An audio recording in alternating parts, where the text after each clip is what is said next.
Whether it's a quest to the end of the world to find seven missing lords, or a little boy is entranced by Turkish delight, or a little girl meets a fawn at a lamppost, or you find yourself fighting Balrogs and elves because of one crazy ring. Fantasy has really made its mark on literature. I've noticed that for most of my preteen years, my reading was either classic books or fantasy with the occasional modern novel. And I've read four fantasy series, and I want to look at those today in this fantasy face-off. Well, really a ranking in terms of bronze, silver, gold, and diamond. I'm not going to look at the individual books in the series. I'm going to evaluate each series as a whole for the sake of time. And also because I want to go a little in depth, give you a little treat at the end of this video by having it extend with looking at my top fantasy series in depth. And again, I may give away some spoilers about the plots of these series. So if you haven't read these series, go back, pause this video, read the series, and then come back. All right. Our bronze series is the Wingfeather Saga by Andrew Peterson. This series may have been coming to more and more people's attention lately because of the animated series that's being crowdfunded and produced by Angel Studios. I read the series when I was about 9 to 10 years old with my brothers. And one reason it stands out to me, especially now, is I've realized how much I relate to the character of Janner. We're both the oldest. We both have rambunctious brothers. We're both book lovers. And I just found I could just identify with his struggles within himself and just feeling like he can't always have the life he wants. And then, learning to realize that the duties you have are a gift. And the Wingfeather Saga just has these really wonderful themes of identity, sacrifice, and duty. But the books could just be kind of long. I mean, especially if you're reading them as, a young kid, if like they're like 11, 12, 13 hours long, each novel.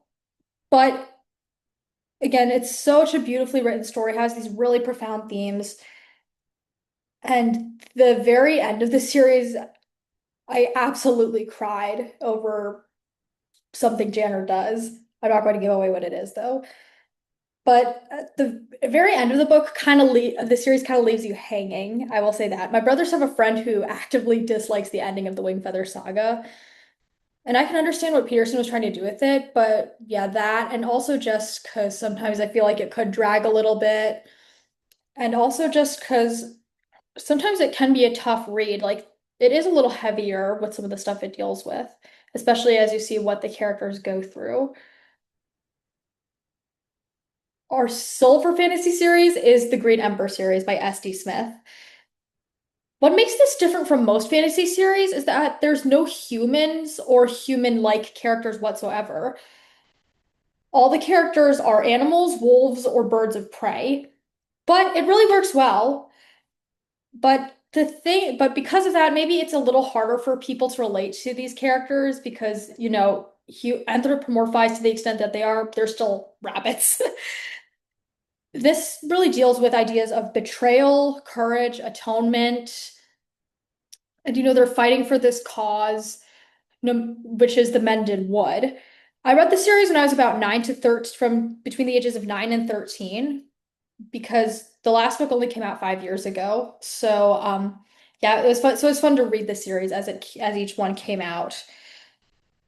The ending does kind of tank a bit,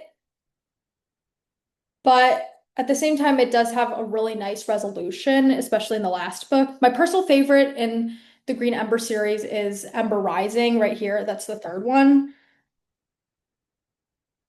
And so I think it's definitely a fantasy series that's great for, if you're like older elementary, starting middle school to read. Like it requires some level of reading maturity, but it's not quite as dense. The plots are very straightforward and linear. Our gold series is The Lord of the Rings. This one really took the fantasy genre to a whole new level. I will laugh because I first read The Hobbit when I was, oh man, I want to say 8.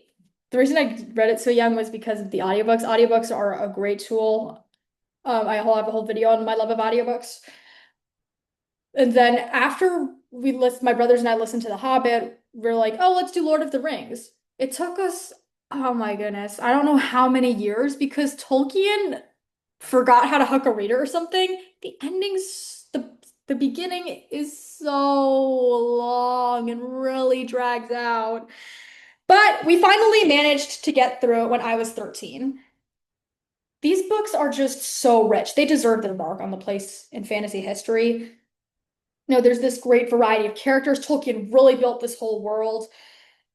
And it's just a great testimony to, the hold that evil can take and the different ways that evil can entrap us as embodied by the One Ring. And just, seeing the way these characters, fight for each other, stand for what they believe in the face of this evil is just compelling.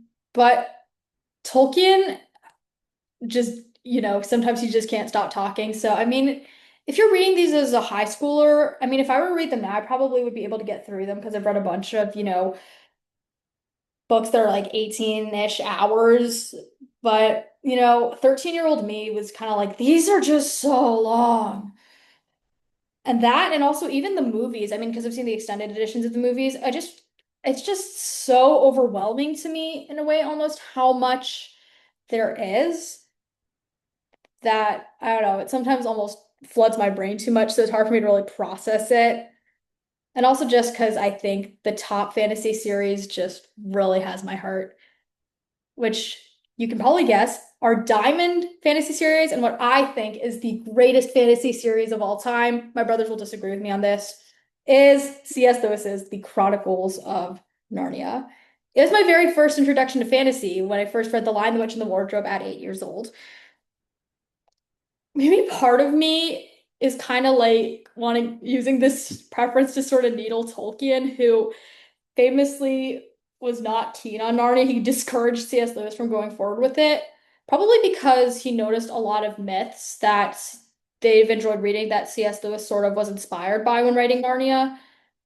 And so maybe it's just Tolkien being too much of a nerd. But I do think they're both wonderful authors. One thing that I like about Narnia is that most fantasy series, are sagas. So it's one long story that's split up over the books. And I have nothing against that. But with the Chronicles of Narnia, it's episodic. Each book is a separate adventure. So barring things like, barring, the whole debate about what reading order they should be in, I personally think you should read them I okay, I'm taking this back.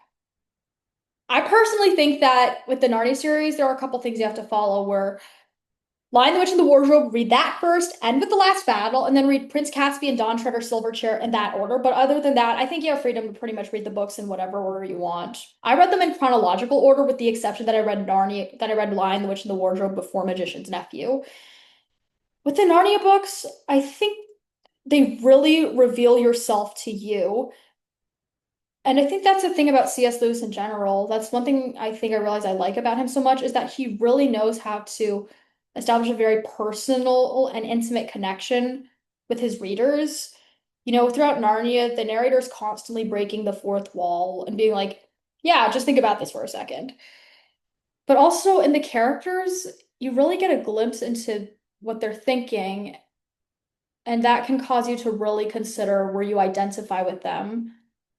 Questions like, where do I let my fear influence my decisions rather than letting trust in God lead me the way similar to what Susan does in Prince Caspian? Or when do I let my sense of self get defined by my status or my qualities or my abilities, or by my circumstances, such as the travelers and the horse and his boy do more often than not? And so Narnia just really has a piece of my heart. But I also think that, if you're looking for good fantasy, this, Narnia, but also LOTR, The Grey Number series and Wingfeather Saga are all phenomenal options because, good literature and a wholesome imagination will really, bring your mind to a whole new level. And with that, that concludes my fantasy face-off. So you could pause the video right here if you want. And if so, thank you so much for watching and God bless. Bye. I hope you'll read the books. But if you want to keep going and hear more rantings from me, I'll be right back with a video that goes in depth and ranking the Chronicles of Narnia. See you.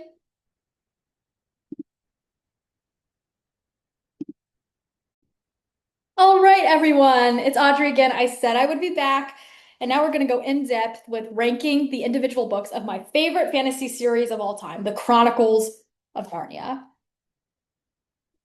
Narnia is in my blood, to put it frankly. My parents first read the books and loved them so much that when I was born, they decided to name me Audrey Paravel after Castle Care Paravel. I know, I love it. And Narnia has sort of become a rite of passage in our family. Like, we try to videotape my siblings whenever they're reading the books. And I remember our family putting together a puzzle of a map of Narnia that now hangs in the hallway of our house. And my love for it has just continued throughout. When I've done competitive speech and debate, I've drawn from Narnia for some of my speeches.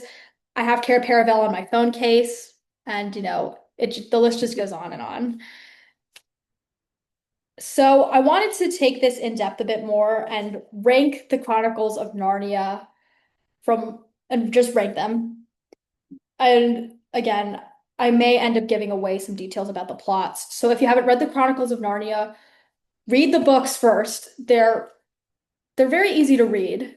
And they're only about like 5 hours long, or better yet, go to Audible and see if you can find the audiobooks because they're phenomenal. They're narrated by very well-known talent such as Kenneth Branagh, Derek Jacobi, Patrick Stewart, and just really get sucked into the amazing mind of C.S. Lewis. All right. In seventh place, we have The Last Battle. My brothers and I will disagree on this because they like it.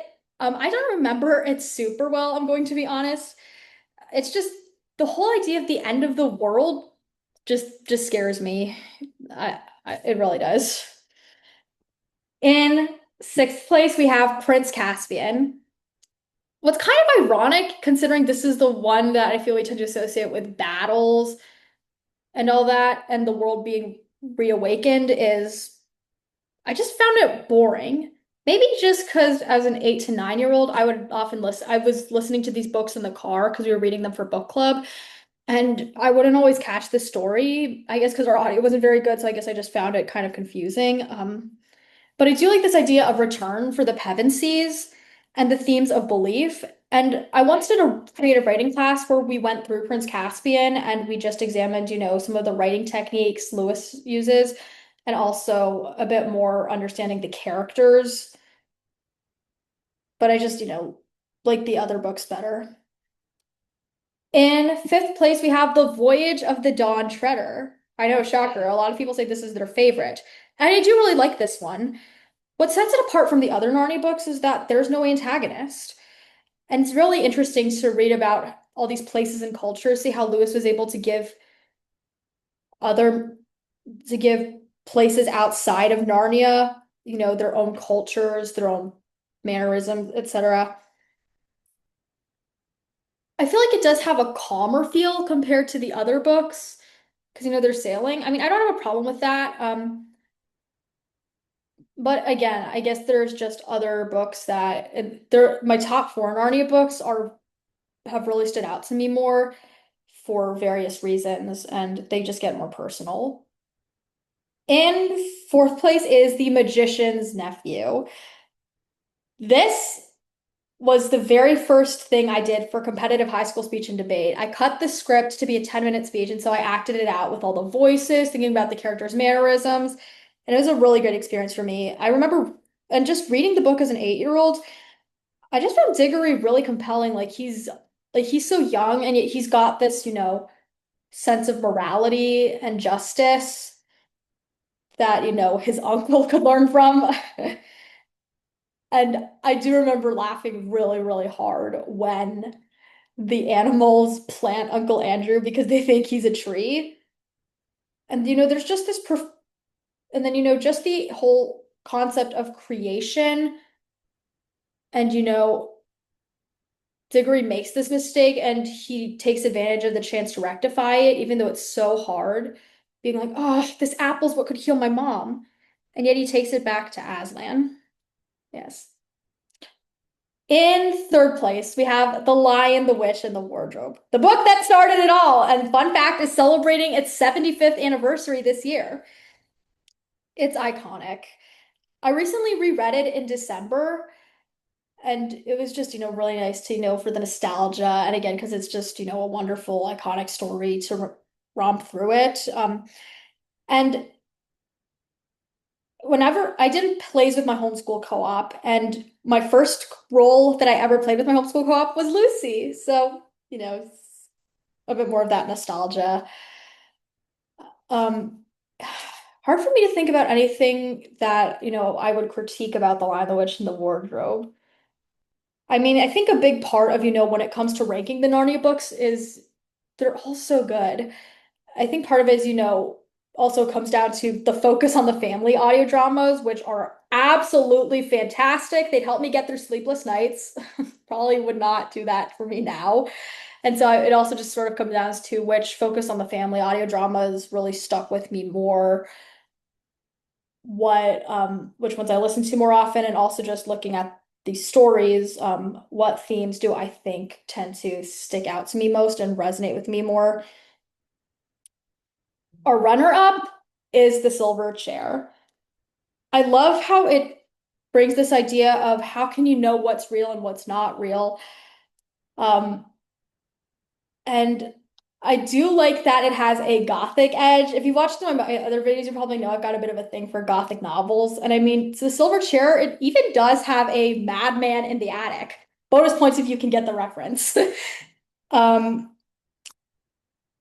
and I mean, Puddleglum is just fantastic. He just seems kind of pessimistic at the outs at first, but once he has that big thing where the witch is like, oh, Narnia and Aslan and the sky and the sun aren't real, and the children and Brilliant seem like they're put out. Puddleglum just fights and fights for what he believes, and he's victorious. And also, the Silver Chair just is a great testimony to when you fail, Aslan or God is always there to pick you back up, but you have to be willing to, cooperate and learn from your mistakes. And that's exactly what Eustace and Jill do in this story.